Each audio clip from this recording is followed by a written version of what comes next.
यह एक 40 साल की लड़की और 16 साल के लड़के की एक रियल कहानी है जिसे पढ़कर आप सन्न रह जाएंगे। लड़की का नाम था मनीषा जोशी, जो अहमदाबाद के एक अपार्टमेंट में रहती थी। वो अपने ही अपार्टमेंट के एक 16 साल के लड़के को ट्यूशन पढ़ाती थी। मनीषा बहुत हंसमुख स्वभाव की थी और सभी से हंस हंस कर बात करती थी। मनीषा की हंसी का असर कुछ ऐसा हुआ कि वो लड़का उसकी ओर आकर्षित हो गया। मनीषा को लड़के के इरादों की भनक लगते देर न लगी। उसे भी उस लड़के का साथ अच्छा लगता था।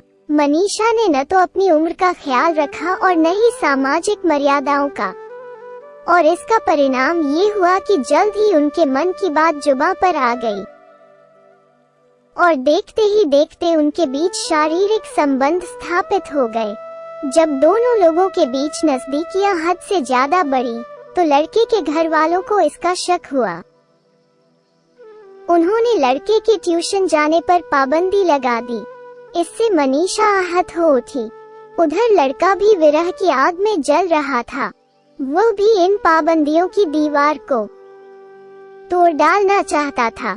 मनीषा ने एक दिन लड़के को चुपके से अपने पास बुलाया और उसके साथ भाग चलने का प्लान बनाया। दोनों लोगों ने एक दिन तय किया और मुंबई जा पहुंचे। उन दोनों के गायब हो जाने से अपार्टमेंट में हड़कंप मच गया।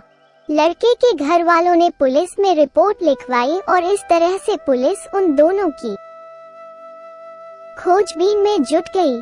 मनीषा अपने प्रेमी को लेकर मुंबई से सूरत, भरूच, माउंट आबू आदि जगहों पर घूमती रही।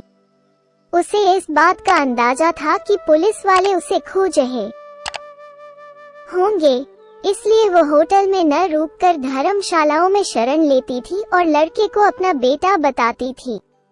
10 दिनों तक मनीषा अपने प्रेमी के साथ इधर उधर फिरती रही, लेकिन जल्दी ही उसकी जमा पूंजी समाप्त हो गई।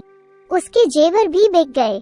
जब उनके सामने अर्थ का संकट आया तो उसने अहमदाबाद जाकर कुछ पैसे जुटाने का निश्चय किया, लेकिन जैसे ही मनीषा अहमदाबाद पहुंची, पुलिस ने उसे गिरफ्तार कर लिया।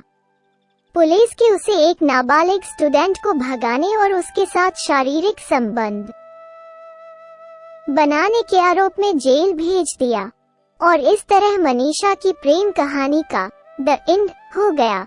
मनीषा अब जेल में अपने दिन गुजार रही है और पछता रही है कि क्यों आखिर उसने एक नाबालिग के साथ प्रेम की पींगे बढ़ाई, जिसमें उसकी जमा पूंजी भी चली गई और साथ ही हुई जगह हंसाई। पर कहावत है कि अब पछताए होत क्या। जब चिड़िया चुग गई खेत